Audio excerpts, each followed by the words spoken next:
So what's up guys, welcome to the another video of फ्रागा गोयल। नई video शुरू हो चुकी है। जैसे कि आप लोग जानते हैं, आज आप लोगों की जनवरी के लिए डेट शीट भी आ चुकी है और मैंने आप लोगों से प्रॉमिस करा था कि मैं अपने चैनल पे किसी सीए फाइनल स्टूडेंट को लाऊंगा।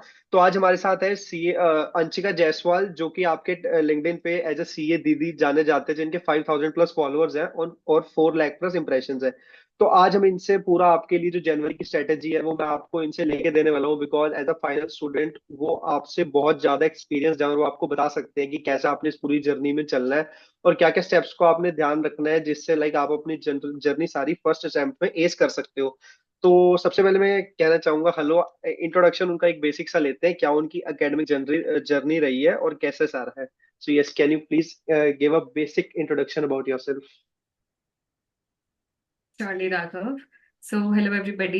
I am CA Didi Anshika Jaiswal. And मेरी academic journey ये है कि I've been studying in Chandigarh ever since. मेरी schooling was till 10th in Sacred Heart Chandigarh. Then भवन विद्यालय से 11th and 12th commerce background से ही. And अभी currently I'm in GGDSG college pursuing BCom honors and I'm in the final year. And I'm a CA finalist. मेरा CA foundation was cleared in December 2022 in the very first attempt. CA inter के मैंने both groups दिए थे November 23. I however cleared only group 1 and अभी May 24 में I cleared my group 2 and currently I'm trying to apply for articleship and I'll soon join the firm. Okay.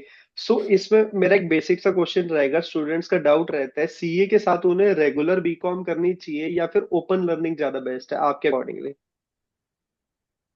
मेरे according अगर regular कर सकते हो और अगर आपको कॉलेज परमिशन देता है to issue an NOC certificate जो आपको आपकी आर्टिकलशिप के टाइम पे चाहिए होता है तो रेगुलर कॉलेज करो because in my college what happens is attendance का कोई इशू नहीं है. आई जस्ट हैव टू पे a fine at the end of each year and NOC मुझे मिल जाएगा when I apply for articleship but वो सिर्फ जाके थर्ड ईयर में मिलता है. So if okay. Regular college कर सकते हो you should definitely go for it. But अगर ऑप्शन नहीं मिल रहा फॉर एग्जाम्पल डीयू के कोई भी कॉलेज एनओसी नहीं इशू करते हैं so then definitely you can go for open school. Okay, so मतलब आपके अकॉर्डिंगली आगे जॉब मार्केट वगैरह में हर चीज में लाइक एक अंडर ग्रेजुएट डिग्री हो तो बेस्ट है, उसके पर्क्स मिलते ही हैं। नॉट जस्ट दैट अगर कल को CA doesn't work out because what happens is there are a lot of CA dropouts. CA inter के बाद मैक्सिमम छोड़ देते हैं सो बिल्कुल as a at least plan. You have a backup option. Okay okay, as a plan भी आपके पास हमेशा होना चाहिए। तो सारे ही कहते हैं कि अगर आप बीकॉम अपनी साथ में संभाल सकते हो तो जरूर आपको करनी ही चाहिए। तो अब जो मेरा नेक्स्ट क्वेश्चन है, लाइक मेरे पास बहुत सारे, जो इस टाइम मेरा चैनल का मेन बेस है वो फाउंडेशन स्टूडेंट्स का है। और एज आपने अपना फाउंडेशन क्लियर करा है, तो अब जो हमारे जनवरी का अटेम्प्ट है, सितंबर का अटेम्प्ट हमारा हो चुका है फाउंडेशन का। तो जो जनवरी का अटेम्प्ट है उसके लिए लाइक 4 सब्जेक्ट्स है हमारे पास, अकाउंट्स, इकोनॉमिक्स, लॉ और क्वांट्स। तो इनके लाइक एक बेसिक क्या स्ट्रेटेजी होनी चाहिए, या दिन में आपको कितने आवर स्टडी पे देने चाहिए, और एक लाइक बेसिक स्ट्रेटेजी। देखो for CA foundation I will से concept clarity is more important that any other thing. Consistency हो भी ना भी हो वो हो जाता है मैनेज बिकॉज सिलेबस इतना नहीं है. एंड कॉन्सेप्ट क्लैरिटी इसीलिए क्योंकि आपके दो सब्जेक्ट्स तो पूरे ही एमसीक्यू बेस्ड है. So that is what you should focus on.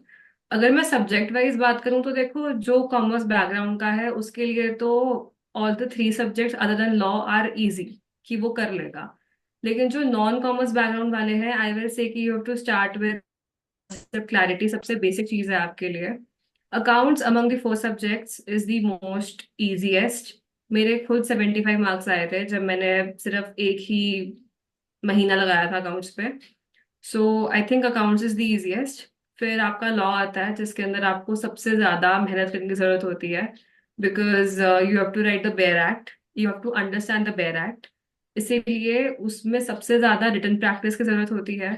Attempting the past year questions, MTPs, RTPs, understanding the ICI language वो बहुत इंपॉर्टेंट है. और अब तो वैसे भी लॉ से आपकी इंग्लिश हट चुकी है तो वो और टफ हो चुका है. So law is the real deal here. Then हाँ कम्स बिल्कुल। Your points. आई थिंक आपके क्वांट्स में तो एलआर एंड बेसिक स्टैट्स ही 60 मार्क्स कॉन्स्टिट्यूट करता है. सो बिल्कुल। LR is also not that much tough. It is very basic. अगर नॉन मैथ्स वाले भी हो मतलब नॉन कॉमर्स वाले भी हो और अगर 11th में मैथ्स पढ़ी भी नहीं है तब भी you can S this subject. मेरे 57 थे, and I had just studied 2 to 3 subjects का सिलेबस अच्छे से। मैथ्स तो मैंने छुई भी नहीं थी। So okay. It's very easy, जितना ओलंपियाड्स में पढ़ते हैं उतना ही आएगा। And economics again is entirely twelfth based. बहुत थोड़ा बहुत टॉपिक्स हैं जो आपके ट्वेल्थ के बियॉन्ड आते हैं।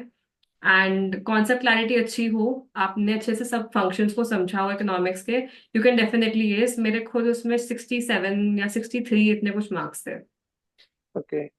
सो गाइज जैसे कि मतलब एंड मैं जो आपने बेसिक्स। आर्ट्स का कहा था, तो हम्म। फाउंडेशन में आर्ट्स का इतना कुछ वेरी नहीं करता। आई थिंक अगर आप 2-3 महीने भी देते हो फाउंडेशन को, it is more than enough. आप दिन के 3 से 4 घंटे दोगे, you can definitely S the subject and the CA foundation. तो गाइज मैं बताता हूँ, जो ये वीडियो को अभी भी देख रहे हैं ना, अभी भी आपके पास 3.5 से 4 मंथ्स अवेलेबल है। मतलब भाई आपको एक्सपीरियंस से वो बता रहे हैं कि 3 से 4 महीने ना सीए फाउंडेशन के लिए बहुत होते हैं। और जो एक बेसिक चीज चीज बताई कि लॉ है, लॉ में राइटिंग प्रैक्टिस बहुत ज्यादा जरूरी है। तुम सिर्फ उसकी राइटिंग प्रैक्टिस करते चलो और पीवाईक्यूज बनाते चलो, तुम्हारा वैसे ही वो सॉर्टेड हो जाना है। इकोनॉमिक्स है, जैसे कि उन्होंने बताया, तुम पीवाईक्यूज वगैरह बनाओ, टोटली तुम्हारा एमसीक्यू सब्जेक्ट है, तो आराम से निकलेगा। मैथ्स का पार्ट है, अगर तुम नॉन मैथ स्टूडेंट हो तो इसमें कोई इतनी चिंता की बात नहीं है। तुम अपना एलआर और स्टैट्स वाला पोर्शन कर सकते हो, जिससे कि तुम बहुत बढ़िया तरीके से, तुम्हारे पास एक 60 मार्क्स का बेस है, वहां से तुम बड़े अच्छे तरीके से कवर कर सकते हो। बात रही अकाउंट्स की, अकाउंट्स में सिर्फ उन्हें दिक्कत आती है जो साइंस बैकग्राउंड से, आर्ट्स बैकग्राउंड से आते हैं। कॉमर्स वालों ने यार पूरे 11th 12th में मैथ करा है, तुम्हें तो इसमें अकाउंट्स करा है, तुम्हें इसमें दिक्कत होनी ही नहीं चाहिए। तुम्हारे पीआरएस, इन्वेंटरी, सारे चैप्टर्स पहले से बहुत ज्यादा स्ट्रांग होने चाहिए। ठीक है। अब मैं एक आप लोगों को ना बहुत ज्यादा इंपॉर्टेंट उनसे क्वेश्चन पूछने वाला हूँ, जिसकी इंपॉर्टेंस आप नहीं समझते, लेकिन वो चीज तुम्हारे आगे भी करियर में बहुत ज्यादा इंपॉर्टेंट है। सो आई वांट टू आस्क, अभी लाइक इस चीज को बच्चे नहीं समझते हैं, what is the importance of LinkedIn for their like professional career? देखो, लिंक्डइन ना इवेंचुअली जब आप स्टार्ट करते हो तो समझ नहीं आता, क्योंकि it is very outdated app. And जब एक बार स्टार्ट कर लिया ना, तो सुबह उठते साथ पहली चीज जो आप फोन पे चेक करोगे वो लिंक्डइन ही है, और सोने से पहले भी लिंक्डइन को ही चेक करोगे। एंड इसके लिए कोई एज लिमिट नहीं है कि जस्ट जब मैंने जॉब ढूंढी है मैंने सिर्फ तभी लिंक्डइन का अकाउंट बनाया। लिंक्डइन आपकी एक डेली रूटीन बन जाती है, क्योंकि लिंक्डइन के ऊपर सब कुछ आता है। आपके current affairs, study material, free resources, जितनी भी आर्टिकलशिप के लिए जो भी वैकेंसीज निकलेंगी वो लिंक्डइन के थ्रू ही आती हैं। अच्छा, अगर कहीं मुझे कोई आर्टिकलशिप के लिए कोई फर्म ज्वाइन करनी है और मुझे उस फर्म के रिव्यूज चाहिए, rather than going on Google, I can just ask the employees on LinkedIn। And एक आपके कनेक्शंस बढ़ते हैं। सीए में वैसे ही you require connections, you need to build a community जिसमें आपके पास एटलीस्ट लोग हो जिनसे आप अपनी गाइडेंस ले सको। एंड कल को अगर मुझे कभी जॉब करनी है, मुझे कुछ पूछना है कि दीदी मुझे आर्टिकलशिप करनी है या फिर इंडस्ट्रियल ट्रेनिंग करनी चाहिए, all of these factors depend on LinkedIn. And mostly I will से फॉर सीए फाउंडेशन स्टूडेंट्स इतना ज्यादा कंटेंट आता है लिंक्डइन के ऊपर कि इतने फ्री रिसोर्सेज बांटे जाते हैं, इतनी गाइडेंस दी जाती है। मैं खुद वन-on-one मेंटोरशिप सेशंस प्रोवाइड करती हूँ free of cost. So all of that is linked on LinkedIn. So इसीलिए जो बच्चे मुझे रीच नहीं कर पाते, मेरी ईमेल आईडी पब्लिक है, आप बस मुझे ईमेल करो and I will just contact with you. आपको कुछ भी पूछना है आप मुझसे पूछ सकते हो। So all of these resources are on LinkedIn. And इसीलिए मैंने खुद अपना इंस्टाग्राम अकाउंट बंद कर रखा है। I just use LinkedIn as my social media platform. Okay. So guys, आप जैसे ना लाइक कोई भी मेरी वीडियो देखते हो, मेरे व्हाट्सएप पे 500 600 मैसेज पड़े हैं, मेरे टेलीग्राम पे मैसेज पड़े हैं, तो एज अ फाउंडेशन स्टूडेंट उन सारे मैसेजेस को रिप्लाई करना मेरे लिए भी फिजिबल नहीं हो पाता है, बिकॉज मेरा most of the time studies में जाता है। तो अब आप लोगों को ना एक मेंटर मैंने ला के दे दिया, आप लिंक्डइन ऐप डाउनलोड करो, डायरेक्ट उनकी जो प्रोफाइल का लिंक है वो मैं आपको डिस्क्रिप्शन में दे दूंगा, उन्हें जाके फॉलो करो। और आपको जो भी छोटे से छोटे डाउट है ना, आप डायरेक्ट उनसे जाके पूछ सकते हो, वो आपको जरूर रिप्लाई करेंगे। अभी वो अपने आर्टिकलशिप में है तो उनके पास अभी थोड़ा एम्पल ऑफ टाइम है। तो जो भी आपके डाउट्स मेरे से आते हैं, आप वो वहां डायरेक्ट जाके पूछ सकते हो। लिंक्डइन की इंपॉर्टेंस उन्होंने आपको समझा दी, आपने आगे आर्टिकलशिप करनी है और आपको कोई भी फ्री रिसोर्सेज चाहिए, मेंटरशिप चाहिए, और सारा कुछ है लिंक्डइन पे। तो लिंक्डइन तो एक ऐसा प्लेटफॉर्म है, अगर तुम एक प्रोफेशनल कोर्स कर रहे हो, तुम्हें तो अब तक वैसे ही उस पर प्रोफाइल अपनी बना लेनी चाहिए जी। और अब मैं लाइक पूछना चाहूंगा, जैसे आप, यस, तो आपने अपनी सीए इंटर कर ली है, तो आपके आगे लाइक फ्यूचर प्लान्स क्या है? जॉब मार्केट या फिर खुद की प्रैक्टिस करनी है, आपके क्या प्लान्स है? अभी तो currently I will pursue articleship. तो मेरी बीकॉम की डिग्री, बीकॉम ऑनर्स की डिग्री, it will end next year May में। तो I am thinking of applying for M com in the same college, and साथ साथ में आर्टिकलशिप। आफ्टर दैट मेरा अटेम्प्ट बनता है मई 2027 का। I will give that. And I think for the first initial years I want कि एक जॉब हो, ताकि I have the adequate capital to start my own firm later on. But I don't want to stick just to CA. I want to expand this CA Didi wala platform, and I want to comprise it of teaching, coaching, mentorship, guidance, everything. तो एक बहुत बहुत vast business plan है, but वो बहुत अभी quickly decide हो चुका है, बट इम्प्लीमेंटेशन में बहुत साल लगेंगे उसमें अभी। Definitely it will reach the Heights. मतलब बहुत सी है दीदी, तो वैसे भी जब मुझे आप लिंक्डइन पे कनेक्ट हुए, लाइक बहुत बढ़िया प्लेटफॉर्म लगा, उधर आप सारे रिसोर्सेज वगैरह और इंटर के जितने भी आपने प्रोवाइड करे हुए थे। तो अब लाइक एक बच्चों को ना एक बेसिक सा डाउट, कोई भी सीए फाउंडेशन अगर अपना दे रहा है, मतलब वो पढ़ता कम है, उसको ये डाउट ज्यादा आता है कि भाई आज मैं सीए कर रहा हूँ, सीए करने के बाद लाइक क्या मेरी सैलरी, मेरी मार्केट में वैल्यू है या मार्केट में वैल्यू कम तो नहीं है, या हमें सैलरीज कम तो नहीं मिलती। और अभी जो थोड़ा वो ईवाई वाला केस चल रहा है, जो लाइक एक एम्प्लॉय का सुसाइड केस आया है, तो लाइक इन चीजों पे आप क्या कमेंट करना चाहोगे? देखो, फर्स्टली तो she didn't suicide, she died out of stress and work pressure. ये तो अलेजेडली बोला गया है against EY. But I will से it is not just EY. वो हर जगह पे ही है। देखो, आप बिग 10 में हाँ जाते हो, बिग 20 में जाते हो, बिग 4 में जाते हो, स्ट्रेस वर्क प्रेशर तो हर जगह पे है। इट इज बेसिकली आप कहाँ नो बोल सकते हो, it is your limits. And if you read the letter of her mother, उसमें specifically her mother only wrote की my daughter was too kind to ever blame the managers. So you know you to define your limit, कि kindness कहाँ पे है और no कहाँ बोलना चाहिए। सो बिल्कुल। In order to answer your question, CA foundation वाले जो कहते हैं कि क्या ये प्रोफेशन डीमीन हो रहा है, देखो, आई विल से कि CA as a profession will never go to a demeaning stage. ये कभी भी कम नहीं होगा। उसका रीजन बहुत सिंपल है, इंडिया का टैक्स सिस्टम। इंडिया का टैक्स सिस्टम है ही ऐसा कि हर बंदे को, चाहे वो कुछ भी कर रहा है, अगर वो पैसा कमा भी रहा है, खर्च भी रहा है, उसको सीए की जरूरत पड़ेगी ही पड़ेगी। सो ऐसा नहीं है कि प्रोफेशन खत्म हो रहा है। जहां पे आप पैकेजेस की बात करते हो, देखो, पैकेजेस ओनली डिपेंड अगर आपने जॉब करना है। अगर आपकी प्रैक्टिस है, it will entirely depend on your hard work कि आप कितना कर रहे हो, आपको कितना मिलेगा। जॉब्स में there are packages as high as 50 lakhs, there are as low as 3 lakhs।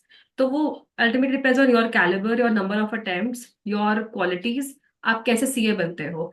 And in fact CS को पता नहीं होता, आप बहुत सारी जगह पे और भी अप्लाई कर सकते हो बीइंग अ सीए।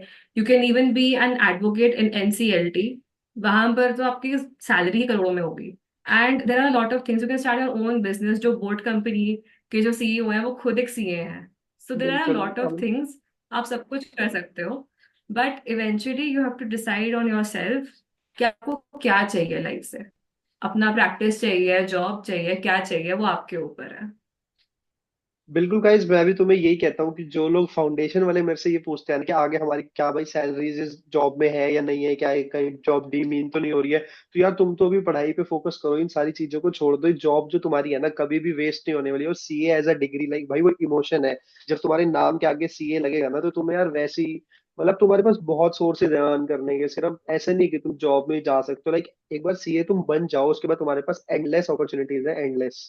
ये मैं तुम्हें सच बता रहा हूँ। और अगर बेसिक सी स्ट्रेटेजी की बात करूं, जैसे कि दीदी ने भी बताई, जिसके लिए तुम थोड़े से वरी हो रहे थे, जिन बच्चों ने अभी भी स्टार्ट करा है, तुम्हें मैंने जितनी भी स्ट्रेटेजीज बताई है उसको यही बताई है, तुम टेंशन लो ही मत। नॉर्मल सारे टेलीग्राम पे मैंने तुम्हें रिसोर्सेज दिए हुए हैं। तुम अपने पीवाईक्यूज आरटीपीज एमटीपीज बनाते चलो हर सब्जेक्ट के, और नवंबर मिड तक, अगर तुम्हारा जनवरी अटेम्प्ट है तो नवंबर मिड तक अपना सिलेबस खत्म कर लो, ताकि तुम लास्ट के महीने में अपने मॉक टेस्ट वगैरह दे पाओ। तो एक मॉक टेस्ट की तो इम्पोर्टेंस होती है ना अपना पेपर से पहले। बहुत ज्यादा होती है। जिसने मॉक टेस्ट नहीं दिया ना, वो तो पेपर में उड़ेगा। That is a very true fact for any stage, चाहे फाउंडेशन है, चाहे इंटर है, चाहे फाइनल है। उसका रीजनल एक्सप्लेन क्या होता है। ICI is very smart. वो एक ना एक क्वेश्चन ऐसा डालता ही है कि उसको पढ़ के ही ना हवा निकल जाती है। एंड फिर वो 3 घंटे उस पेपर में बैठना ना आपके लिए बहुत मुश्किल हो जाता है। सो होता क्या है, जब आप पहले ही एक बार उस चीज से गुजर चुके होते हो ना कि मैंने अटेम्प्ट करना है, आपका एक माइंडसेट बन जाता है कि मैंने पेपर देना है। तो आपकी बॉडी के अंदर एक ऐसा हार्मोन रिलीज होता है उस पर्टिकुलर टाइम पीरियड के लिए कि आप बहुत रिलैक्स्ड रहते हो। एक, आपकी रिटन प्रैक्टिस पहले से ही हो रही है। सेकंड, आप मेंटली प्रिपेयर्ड हो। थर्ड, यू ऑलरेडी नो कि पेपर पैटर्न कैसा आएगा। फोर्थ, आपका टाइम मैनेजमेंट। फिफ्थ, आप जब एक फेमिलियर हो जाते हो ना कि एक ऐसा क्वेश्चन आएगा ही आएगा, एटलीस्ट आप पेपर में नर्वस और ऐसे एंशियस नहीं होते। एंड मैंने बहुत बार देखा है कि मैक्सिमम बच्चे यही बोलते हैं कि बस वो पेपर देख के मन ये किया कि उठ के चले जाऊं मैं, कि होगा ही नहीं है। I give you a very basic example, मेरे साथ ये हुआ था अभी May 24 में। मेरे दो पेपर थे, एक ऑडिट का और एक FMSM का। ऑडिट का मेरे अकॉर्डिंग पेपर बहुत बेकार गया था। I still score 66 out of 100। FMSM में, FM का पेपर ऐसा आया था कि मन कर था कि डूब मर जाऊं मैं, कि क्या आ गया ये। एंड मैं पढ़ के सिर्फ FM गई थी, मैंने SM बहुत गंदी तरह से पढ़ा था। तो मेरा फर्स्ट 10 मिनट्स में ही हाल ये था कि बस मैं उठ के चले जाऊं। और वो मुझे पता है कि वो अगले 3 घंटे मैंने कैसे बैठ के पेपर लिखा। एंड आई थिंक उस चीज वो इसलिए हो पाया क्योंकि मैंने पहले से मॉक टेस्ट दिए थे। मैं उस स्ट्रेस के अंडर भी मैं लिख पाई, एंड मेरे एग्जैक्ट 40 आए। आई वॉज वेरी थैंकफुल कि एटलीस्ट ग्रुप निकल गया, जैसे मर्जी निकला बस निकल गया। बिल्कुल। तो मैं शुरू से आपको यही बता रहा हूँ कि नवंबर मिड तक अपना सिलेबस खत्म कर लो, ताकि तुम मॉक टेस्ट लास्ट में दे पाओ भाई। जब तुम्हें प्रेशर फील होएगा ना एग्जाम से पहले कि तुमने टाइम मैनेजमेंट करनी है और सारा कुछ, तो मॉक टेस्ट जैसे उन्होंने बताया बहुत ज्यादा यूजफुल होते हैं तुम्हारे एग्जाम्स के लिए। करेक्ट। सो आज, यस, आज के लिए आपका थैंक यू, आपने कुछ ज्वाइन करा। अब एज अ कंक्लूडिंग स्टेटमेंट आप लास्ट कुछ टिप देना चाहोगे as a CA student? As a CA student जो सीए के लिए प्रिपेयर कर रहा है, उसे बहुत ज्यादा फैक्टर्स के साथ सीए करनी पड़ती है, तो कितनी बार उसे स्ट्रेस भी होता है, कितनी बार उसे मोटिवेशन चाहिए होती है। So as a concluding statement आप कुछ बोलना चाहो? मेरा तो यही पर्सपेक्टिव है कि सीए का मतलब ये नहीं है कि दुनिया में सिर्फ एक सीए ही है और कुछ नहीं है। तो मैंने तो सब कुछ एंजॉय किया, मैंने तो कॉलेज लाइफ को भी एंजॉय किया, पार्टीज भी की, बर्थडेज भी एंजॉय किए, और फ्रेंड्स भी बनाए, इंस्टाग्राम भी किया, लिंक्डइन भी किया। अगर मैं अपना बताऊं तो मैंने लिंक्डइन के ऊपर बहुत कंटेंट भी क्रिएट किया। मैंने एक यूट्यूब चैनल भी स्टार्ट किया, और मैंने कॉम्पिटिशन में पार्ट भी लिया। तो all I am saying is कि सब कुछ एंजॉय करो, जो जो लाइफ में आ रहा है ना उसको एंजॉय करो। ये नहीं कि सीए है तो बस वहीं पे घुस जाना है and you stop enjoying your life. आप जितना, इससे पता है क्या होता है, इससे इट्स नॉट जस्ट कि you are missing out on opportunities. इससे ना बहुत स्ट्रेस फ्री रहते हो, आपको कोई रिग्रेट नहीं होता कि हाय मैंने ये चीज नहीं करी। And eventually when you multi task ना, आपकी एफिशिएंसी अपने आप बढ़ती है। सो जितना आप अपने आप को खुश रख सकते हो उतना रखो। अपनी फैमिली को टाइम दो, अपने पेरेंट्स को टाइम दो, that is the most important thing मेरे अकॉर्डिंग। और अपने सीनियर्स से जितना इंटरेक्ट कर सकते हो करो। सारे सीएस, एक बहुत अच्छी चीज हमारे प्रोफेशन में सीए में ये है कि I have never seen a CA जो मुझसे सीनियर हो उसने मुझे गाइडेंस देने से मना किया हो। क्योंकि ये एक इमोशन है कि एक सीए ही समझता है कि मुझे गाइडेंस देनी चाहिए, ये मेरा जूनियर है, क्योंकि मुझे कोई देने वाला नहीं था। इसीलिए आई विल ऑलवेज से कि आप जब भी किसी को एक्सटेंड करोगे ना अपनी हेल्प, कि दीदी मुझे ये हेल्प चाहिए, आप ऐसे रिक्वेस्ट करोगे, आई एम डेफिनेटली श्योर आपको हर सीए, जो भी हो, वो फाइनलिस्ट हो, इंटर का हो, सीए बन चुका हो, इनफैक्ट पार्टनर डायरेक्टर भी हो, वो आपको पक्का रिप्लाई करेगा। सो आई विल से कि step out of your comfort zone, ask for guidance. आप जितना एक्सटेंड करोगे, आप जितना कम्युनिकेट करोगे, आपके लिए उतना बेटर है। बिल्कुल। तो मैं भी आप लोगों को यही चीज समझाता हूँ कि आप सीए कर रहे हो, लेकिन सीए एज अ डिग्री से आप बोर ना हो जाओ, इसलिए आपको हर चीज से डिस्कनेक्ट होने की जरूरत नहीं है। भाई सोशल लाइफ भी इंजॉय करो, बट एट अ पॉइंट तुम्हें समझना है कि सीए भी तुम्हारा सिटिंग आवर्स जो सब कुछ मांगता है, लेकिन उसके साथ अगर तुम एक बढ़िया तरीके से मैनेज करके चलो तो तुम सीए के साथ हर चीज कर सकते हो, जैसे कि दीदी ने भी करा है। और वो सीए इंटर अपना क्लियर करके अब आर्टिकलशिप स्टेज में जा रहे हैं, तो यार तुम देख लो, तुम्हारे सामने एग्जाम्पल है कि भाई तुम कर सकते हो। सीए के साथ तुम अपनी हर चीज मैनेज कर सकते हो। तो एट लास्ट में यही बोलना चाहूंगा भाई, स्ट्रेटेजी मैंने नॉर्मल तुम्हें बता दी है, कोई इतना चिंता मत लो, सारी चीजें अपना बेस्ट एंजॉय करते चलो, बीकॉम कर रहे हो वो भी साथ में करते चलो। और तुम्हारा फाउंडेशन अटेम्प्ट जनवरी का जरूर ही जरूर बहुत बढ़िया जाएगा, और तुम्हारे पास बेस बन चुका है जो सितंबर और जून का अटेम्प्ट हुआ है। इनके आरटीबी एमटीबी सॉल्व करो, तुम्हारा जनवरी अटेम्प्ट बहुत बढ़िया जाएगा। So thank you for today. And इनका लिंक्डइन मैं तुम्हें डिस्क्रिप्शन में दे दूंगा, आपने कोई भी उनसे क्वेश्चन पूछना डायरेक्ट लिंक्डइन पे प्रोफाइल बनाओ और आप उन्हें मैसेज कर सकते हो। Thank you. बिल्कुल।